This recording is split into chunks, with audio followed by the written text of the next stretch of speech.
네, 깔때기 타임이 들어왔습니다. 들어왔습니다. 예, 늘 아낌없는 후원을 해주고 계신 아산나눔재단 나를 팔고 정남희 이사님. 오늘 이혁희 팀장님 어디 가셨나요? 아, 방금 나가셨네요. 이희상 매니저님 늘 진심으로 감사드리고 있습니다. 또 다른 우리 후원의 축 한국성장금융, 성장 사다리 펀드 서정근 본부장님, 노혜성 팀장님. 그리고 오늘 또 요즘 바쁘세요. 2주 연속 결석이라 이런 일이 없었는데 박상영 주인님. 박상영 주인님. 늘 감사드리고 있습니다. 그리고 우리 갑자기 서포터. 서포터와 감사드립니다. 이채석 감독님까지. 오랜만에 이름 언급 한번 해드리고. 이채석 감독님은 우리 사업을 따로 내셨어요. 아주 축하드립니다.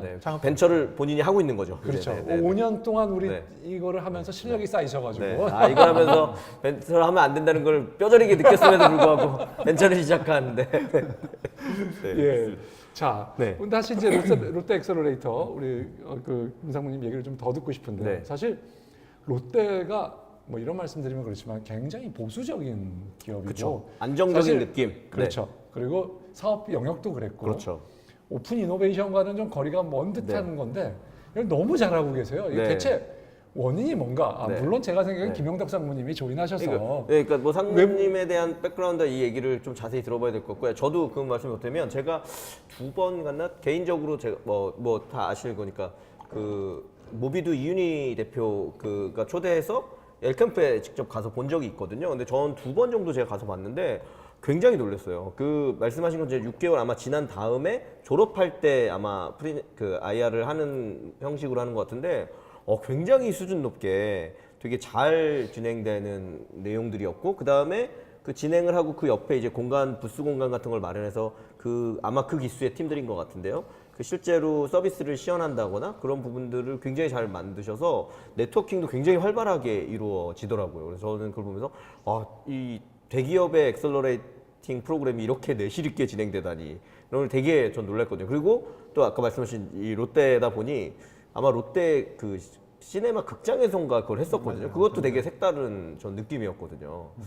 그런 부분에서 왜 그게 잘 되는 걸까요? 우리 본인에게 직접 담당하시고 계신 분에게 왜 잘 되는 이유가 뭐고 레피테이션도 좋은데 그 이유가 뭐라고 생각하시는지. 강점이 많으신데 그 이유가 사실은 이게 뭐 그냥 이렇게 립 서비스가 아니라 이게 그냥 하는 얘기가 아니라 이 사업이 사실은 시작된 계기가 있어요.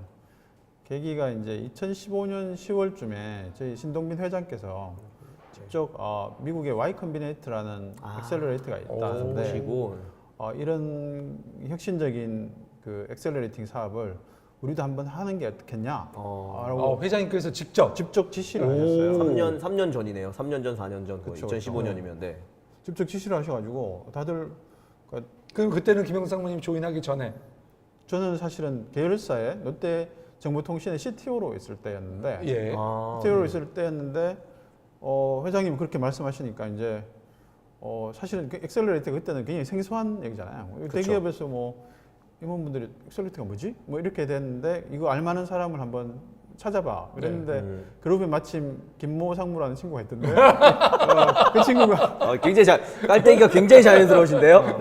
그 친구가 그 뭐 벤처 기업도 하고 뭐 창업도 몇 번 하고 창업해서 엑시드에서 돈도 많이 벌었다더라 이런 소문들이 그룹 임원들 돈을 많이 버신 건 맞죠?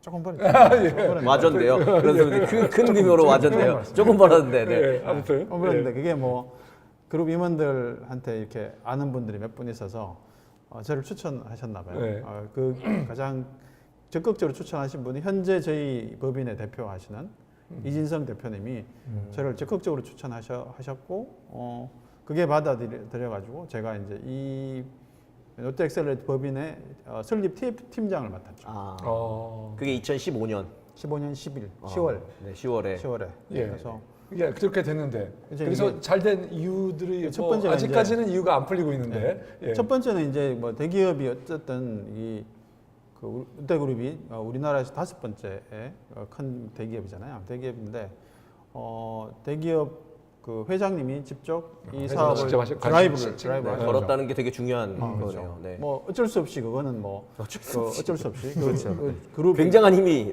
그럼요. 굉장히 집중돼 있고 저희가 사실 일하는데 굉장히 편한 아까 말씀하신 일사천리로 좀 진행될 수 있는 굉장히 주목받고 뭐 리소스를 할당받는데도 되게 좋았고 굉장히 그룹 내에 저희가 처음에 조직을 할 때 그룹 내에서 한 3명 정도 그다음에 외부 전문가 매니저들을 한 3명 정도를 이렇게 했는데 내부에서 뽑아올 때도 굉장히 우수한 인재들을 뽑아올 때 별로 그렇게 굉장히 협조적으로 잘 받을 수 있었고 그다음에 회사 설립하는 과정도 굉장히 원만하게 됐고 그다음에 이제 처음에 저희가 이제 제가 뭐 한 3년을 돌아보면 굉장히 중요한 계기가 하나가 있었는데 저희가 이제 그 일종의 오프닝 세러머니를 하는 날이었거든요. 네. 첫 기술을 뽑고 4월 1일이었던가 2일 그쯤이네. 4월 초였는데 그러니까 1기가 선발되고 이제 오프닝 세러머니를 하는데 그 15층에 굉장히 이제 선릉이 내려다 보이는 아까 멋진 말씀하신 테라스 네, 공간이거든요. 좋은데. 예, 예. 거기서 이제 뭐 굉장히 한 200명 남짓 되는 분이 초대돼서 왔는데 저희가 막 행사를 하는 중간에 회장님이 그냥 혼자 엘리베이터를 타고 올라오셔가지고 15층에 그냥 그 많은 200명 사이에 중간에 서가지고 막 구경을 그냥 하신 거예요. 아무런 의전도 받지 않으시고 그렇게 한 1시간 반 정도를 서서 그냥 보셨어요. 네. 사람들이 옆에 보다 보니까 그런 일이 있을 수 있는 건가요?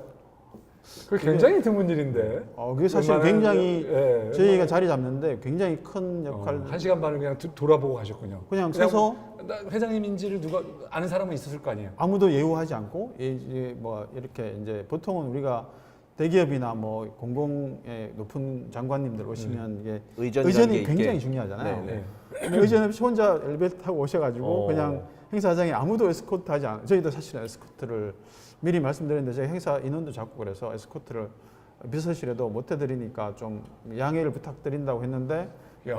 회장님 그냥 올라오셔가지고 중간에 서가지고 그것도 그냥 앞자리도 아니고 중간에 서서 다른 관객들하고 섞여 있었던 거죠.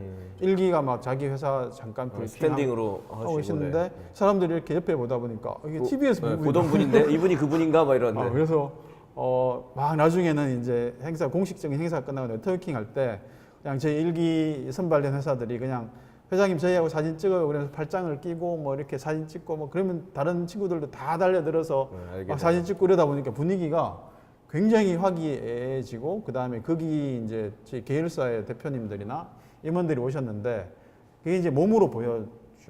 이게 굉장히 현불하게 하니까 여기는 이거야라는 게 이제 해서 메시지로 던져졌겠네요. 네, 확실히. 몸으로 보여진 행동으로 보여진 거라서 저도 사실은 굉장히 놀랐어요. 이게 가능하구나 이런 게 이게 진짜 한국에서 예. 좀 상상하기 힘든, 특히 제 나이 또래에서는 상상하기 힘든 일이긴 하지만. 예, 그래서 굉장히 아무튼, 그때 예. 나름대로 제가 느낀 게 이게 잘하면 성공할 수 있겠구나. 왜냐하면 다른 대기업도 이렇게 이제 오픈 이노베이션 한다고 엑셀러레이트 하거나 투자 뭐 이런 혁신 센터들을 만들긴 했는데 실제로는 그렇게 활성화가 잘 안 되잖아요. 그냥 뭐 투자는 많이 되는데 어떤 이미지나 이것도 남지 않고 하는데 그때 하여튼 이게 잘하면 되겠네라는 생각이 좀 들고 기분이 굉장히 좋아졌어요.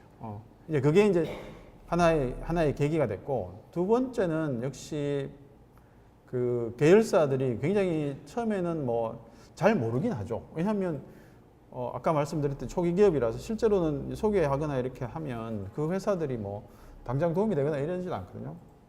잘 그러니까 당연히 이해하시겠지만 대기업의 이제 대표나 이런 분들이 매출과 이익이 가장 중요한데 이 일은 사실은 매출과 이익에 역효과가 있을 수 있죠. 단기적으로는. 1년, 그렇죠. 2년적으로는 이 일에 리소스를 투입할수록 역효과가 나는데 그게 이제 사실은 회장님이 그렇다고 해서 너희 혁신 활동을 하니까 매출하고 이익에 대해서 좀 익스큐즈 해줄게. 절대로 없거든요. 그런 건. 그건 그거고 이건 이거니까. 근데 이제 그 상반된 메시지가 행동으로 보여주니까 이제 계열사에서 잘 모르지만 협조하려고 이렇게 하셨던 것 같아요. 그래서 처음에 하면 뭔데? 라고 하면서 뭐 처음에는 굉장히 뭐 이해도 못 하시고 그랬는데 한 기수, 두 기수 지나니까 이해하고 그다음에 진짜 도와주려고 하는 생각들이 좀 있어요. 저희가 이제 모토로 명확하게 그런 게 첫 번째 사회공헌 이렇게 그렇기 때문에 회사에 득볼 생각하지 말고 일단은 도와주려고 생각하시죠. 라고 했고 그것들이 이제 몇몇 계열사들은 굉장히 적극적으로 동참한 회사들이 있었어요.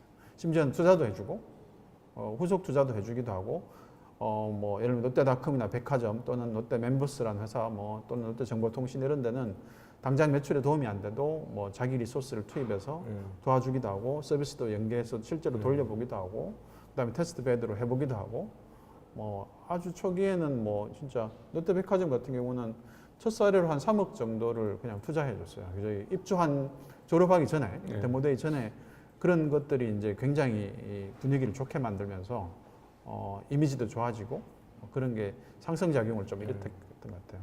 예. 자, 그 이제 그 그룹에서도 우리나라의 뭐 대기업에서도 비슷한 시도들을 했지만 약간 역효과가 난 사례들도 있긴 있거든요.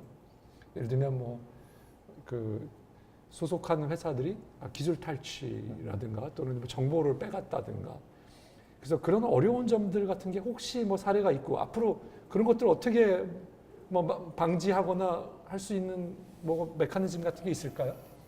사실은 이게 결국은 그 엑셀러레이터 이게 중개자잖아요. 저희가 중개자 역할이 제일 중요한 것 같아요. 그래서 저희가 이제 제가 처음에 시작할 때 저희 매니저들하고 이제 할 때 방향에 대해서 논의할 때 제가 이제 어떤 나름대로는 규정을 한 게 우리 매니저들이 너의 고객은 누구냐 도대체 너의 고객은 계열사 대표님이냐 계열사의 사업부냐 아니면 입주하고 있는 우리 스타트업이냐 그걸 명확히 해라. 너의 고객은 스타트업이다. 고객이 스타트업이면 이 고객 중심으로 사고를 해야 되잖아요. 그러면 저희 직원들이 물론 롯데그룹의 일원으로서 이렇게 월급도 받고 뭐 그로부터 혜택을 받고 있지만 내 고객이 최우선이니까 첫 번째는 스타트업 입장에서 그쪽 입장에서 일을 하는 게 내가 볼 때는 그룹 전체적으로도 도움이 될 것 같다라고 얘기하고 실제로 이제 어떤 일들이 일어나나 하면 사실은 이렇게 이제 대기업의 사업 담당자와 스타트업 분이 만나면 사실은 이해관계가 일치하지는 않거든요. 서로 원하는 것도 다르고 붙여보고자 하는 어떤 부분도 다르고 추진하는 일정이나 이런 거 다 다른데 그때 우리 매니저들은 사실은 사업부들하고는 계속 접촉을 하기 때문에 양쪽을 잘 알죠. 근데 너는 이쪽 스타트업 편이라고 생각하고 이쪽 입장에서 이 과정들을 중재하는 게 좋겠다라고 제가 가능하면 최대한 권유하고 근데 그게 잘 안 되면 중단시키고 그게 이제 그냥 내버려 두면 이게 그 오해가 일어나기 시작하면 대기업과 스타트업이 한번 이렇게 서로 저 사람 날 이용해 먹으려고 하나 기술 탈취하려고 하나 그렇게 되면 라는 생각 또는 뭐 대기업 입장에서도 쟤는 진짜 이런 생각하는 사람 있죠 실제로. 그렇죠. 저 친구는 저렇게 미숙한 사업을 가지고 나하고 협업하려고 하는 이런 오해들이 한번 시작되면 그게 골이 굉장히 깊어지거든요. 그렇죠. 그래서 일단은 가능하면 그런 징조가 보이면 매니저들한테 저한테 빨리 알람하라고 하고 당신이 봤을 때 문제가 있으면 중단시켜라. 차라리 중단시켜라. 그래야 실제로는 서로 오해 안 한다. 그러니까 매니저의 역할이 굉장히 중요하군요. 그런 그 대기업과 스타트업, 보육하는 회사들과의 관계에서 매니저들의 판단 그리고 매니저와 우리 상무님과의 어떤 관계 속에서 이거를 더 할지 말할지 이런 판단들이 중요한 역할을 한다 하고 있다 또는 그게 중요한 어떤 얼럿하는 장치다 이렇게 말씀하시는 거군요. 이게 제가 조금 부연하면 왜 그래야 되나 하면 당연히 대기업은 정보의 양이나 하여튼 조직의 힘 그다음에 이게 네트워크 힘이 월등히 높기 때문에 우리가 사실은 중재자로서 그냥 나중에 중간자 입장에서 양쪽 편을 안 들면 이게 밸런스가 안 맞아요. 그러니까 저희 매니저가 스타트업 편이 되면 전체적으로 균형이 맞거든요. 그게 결국은 장기적으로는 이쪽 우리 대기업 계열사한테도 굉장히 유익해요. 서로 도움이 되는. 그래서 가능하면 이쪽 포지션에서 그냥 일해라. 그래서 굉장히 대표적인 성공 케이스 중에 한 담당했던 매니저 하나는 사실은 자기 자리에 잘 안 보이면 그 회사에 가보면 거기 있어. 한 6개월 내내 거기 가 있었어요. 가 있어가지고 너는 도대체 그 회사 직원이냐? 근데 내가 농담으로 하는데 그 친구 따로 불러서 굉장히 칭찬 많이 해주죠. 너 진짜 제대로 하는 것 같다. 역시 엑셀러레이터의 매니저는 너처럼 해야 된다. 걔는 안 보여요, 진짜. 혹시 그렇게 해서 그 매니저 중에 그런 회사로 옮긴 케이스도 있나요? 옮기진 않았는데 그 친구가 옮길 뻔했군요. 이걸 오픈해서 얘기하면 되나? 이게 왜냐하면 그 회사가 지금은 저희가 이제 저희 투자한 회사 중에 가장 성공적인 케이스가 됐거든요. 이미 회사 가치가 한 500억 밸류가 됐기 때문에 그리고 이미 수출도 막 하고 거의 글로벌리 굉장히 크게 성장할 만한 회사, 포텐셜이 엄청나게 좋은 회사인데 그 친구가 계속 그 회사에 붙어 살다시피 그쪽 마케팅 담당자처럼 한 6개월을 일했는데 끝나고 나서도 그 회사 졸업한 다음에도 계속 거기가 그런데 그래서 거꾸로 이제 그 친구 이 얘기를 이해하죠, 뭐. 그 친구 이해해 줄 거예요. 총이 마음이 넓은 친구라서 그 친구 한 번은 저한테 와서 이제 상담을 상무님 뭐 고민이 있다. 근데 저 회사에서 자기 영입 제안했다 했다는 거예요. 그래서 제가 야 빨리 가라. 네, 제가 확신적으로 했거든요. 넌 진짜 정말 저 회사 진짜 내가 봤을 때는 저 회사 반드시 성공한다. 굉장히 한 2년 앞으로 한 1, 2년만 더 지나면 IPO는 충분히 갈 만큼 굉장히 포텐셜이 있고 나중에 잘 되면 뭐 유니콘이 될 만한 회사인데 내가 그런 제안 받으면 나는 갈 텐데 너는 그걸 왜 고민을 하냐. 내가 물론 우리 회사에서 굉장히 중요한 매니저이긴 한데 이렇게 사례 한번 매니저가 가는 사례도 있으면 나도 굉장히 좋고 그리고 그 회사로서는 내가 얼마나 좋으면 그런 제안을 하겠냐. 그래서 제발 가라 그랬는데 결국 안 갔어요. 가진 않았어요. 저는 제 생각에 그 친구가 저한테 더 이렇게 마음이 있었다라고 생각. 아니 저는 깔때기를 오늘 그러니까 네. 이거 저를 너무 보도해. 야 이거 이걸 저를 너무 좋아했나라고 그런 케이스가 생각을 했죠. 왜냐하면 그 회사 김상민 죄송합니다. 이거 혹시 방송 보시면서 나중에 내가 너무 크게 웃었다는 거예요.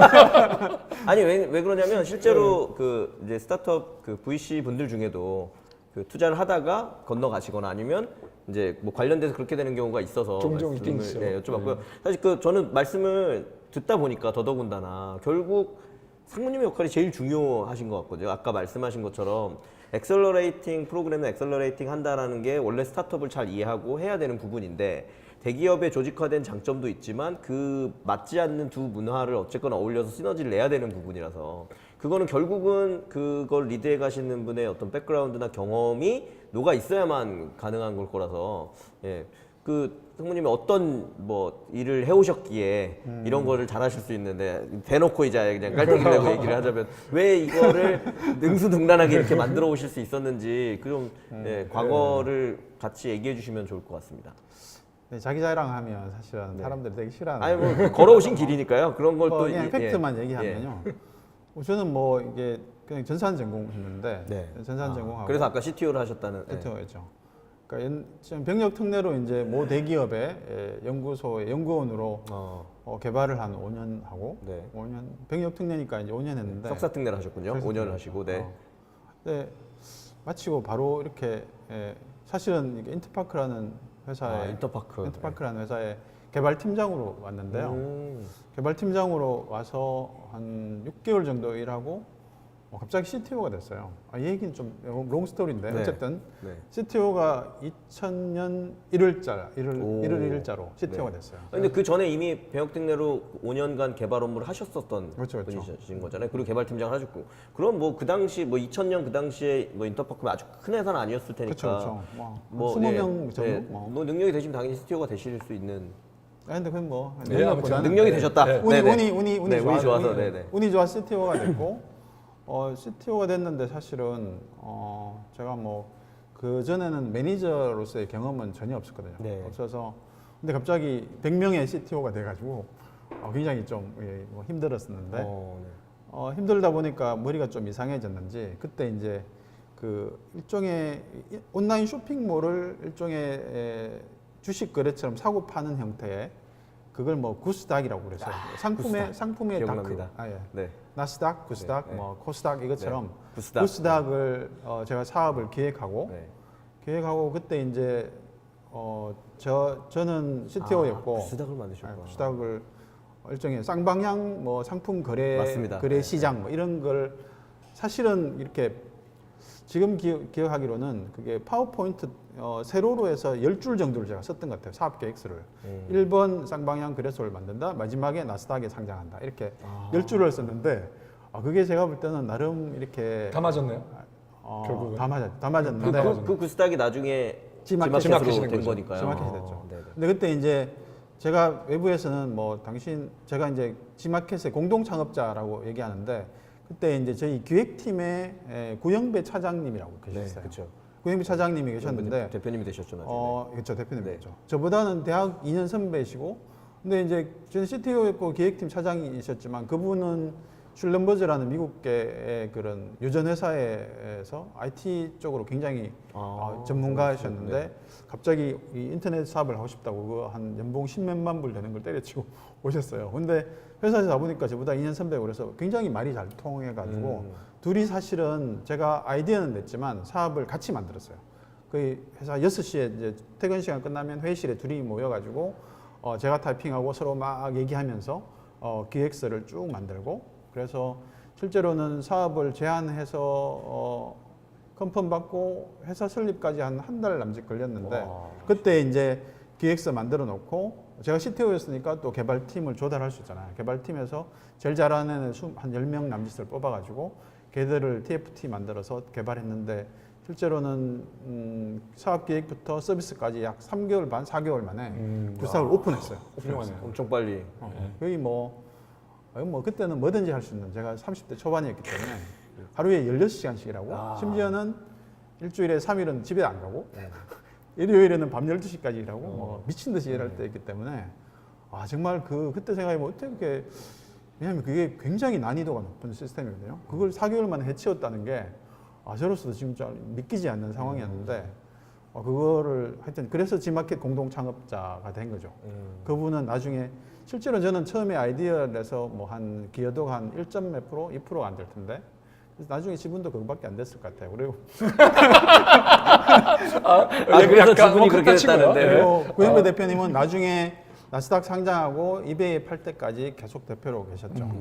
그래서 뭐 최근에도 뭐 가끔 여기 쿠텐 대표하고 계신데 지금 최근에도 보면 뭐 그때 생각하면 사실은 감회가 되게 새로운 그런 배가 아픈 건 아니시고요. 네. 하여튼 여기까지 그분 네네. 아니 그 구현배 대표님 때문에 저도 나름 꽤 괜찮은 엑시스를 했기 때문에 되게 서로 좋아하고 그러면 그게 한 뭐 2000년대 초반까지신 건가요? 2000년도에 있었던 일이고 이제 지마켓이 근데 사실은 좀 저한테는 아픈 상처이기도 해요. 왜냐하면 이게 좀 사람들 왜냐하면 이게 그냥 잘 될 거라고 생각하잖아요. 네. 근데 한 2003년 정도에 제가 이제 2003년도에 CTO 하다가 갑자기 저희 대표님이 야, 너 마케팅이나 해봐. 그래가지고 마케팅 담당 임원이 됐어요. 마케팅 담당 임원을. 그러셨어요? 네네. 근데 제가 CTO인데 제가 전공이 계산 통계학거든요. 네. 통계학도 한 몇 과목 들었어요. 그래서 네네. 통계학도 좀 감도 대부분 C이지만 근데 감이 좀 있었던지 나름대로는 CTO로서 이제 일종의 데이터에 기반한 마케팅을 했던 것 같아요. 그냥 뭐 그때는 대부분은 감성적인 마케팅, 뭐 광고 마케팅 이런 건데 마케팅 팀원들이 저한테 막 얘기하면 난 모르겠고 난 숫자밖에 몰라. 뭐 그래서 근거 마케팅하고 그게 숫자로 어떤 결과가 퍼포먼스가 나오는지를 계속 체크하니까 애들이 막 몇 명 나가기도 하고 팀장 나가고 그쵸. 그래서 저희가 경고도 맞고 내가 임원으로서는 팀을 다 내보내냐. 어쩌자는 거냐. 네. 근데 지금 생각해보니 그게 막 굉장히 아주 러프한 원시적인 디지털 마케팅이었던 것 같아요. 네. 뭐 그런 거 하면서 사실은 자랑 삼아 얘기하면 그때 이제 종합 쇼핑몰 부분에서 제가 마케팅 실장을 1등을 했어요. 저 지마켓이 올라. 그게 아니 인터파크가. 인터파크가. 제가 네네. 인터파크 CTO였고 인터파크의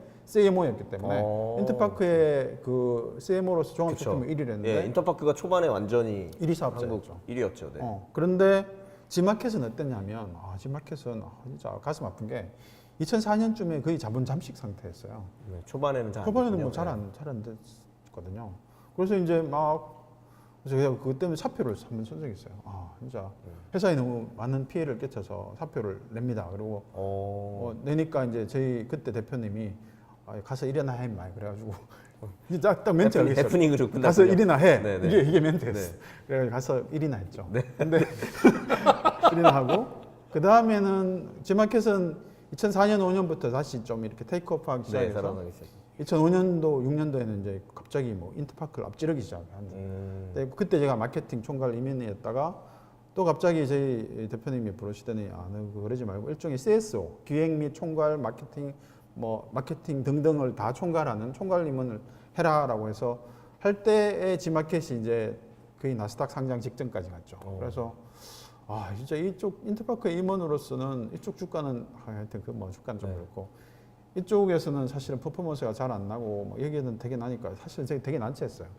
회사에서 이 회사를 만들었는데 자회사가 더 잘 나가니까 사업부서에서는 굉장히 좀 갈등들이 있겠죠. 있고 네. 그래서 근데 뭐 회사 전체로 보면 나중에 G마켓이 뭐 시장을 압도해서 있기 때문에 뭐 그런 면에서는 뭐 괜찮았고. 그래서 2007년 제 캐리어로 보면 2007년 정도에 이제 2006년도에 나스닥에 상장하고 2007년에 제가 회사를 관뒀죠.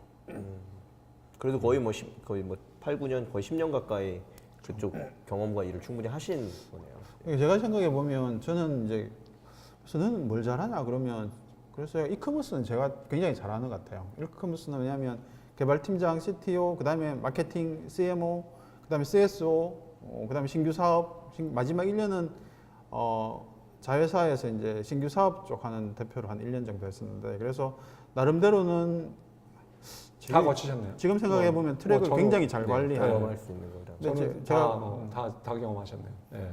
근데 회사를 관둬가지고 안 관두고 계속 있었으면 굉장히 잘 쓰였을 텐데. 지금 뭐 롯데엑스로에서 이렇게 잘 나가시는데 뭐 그러면 그러고 나서 지금 이제 롯데 그 맡으신 것까지 또 시간이 좀 있는데요. 그 사이에 뭐 또 다른 일이 있으셨나요? 사실 방황하는 시간들이 좀 있었죠. 뭔가 하면 2007년도에 이제 회사를 관두고 뜻한 바가 있다기보다는 사실은 10년 정도 벤처기업에 일하면 매일 한 15시간씩 그쵸. 10년을 일하면 스트레스 받. 사람이 거의 뭐 이렇게 막 살은 엄청나게 찌는데 마음과 몸이 다 속에는 녹아지는 피폐해지는데. 그래서 그냥 저희 집사람한테 정리하고 와라 그러고 제가 먼저 실리콘밸리로 비행기표 끊어서 갔어요. 오, 네. 가서 호텔 생활을 한 달을 하다가 집을 얻어가지고 셋업 해놓고 집사람한테 짐 붙이고 와 그러고 애 둘은 여기 있었는데 저 혼자 가서 빈 집에 혼자 한 달 또 살았죠.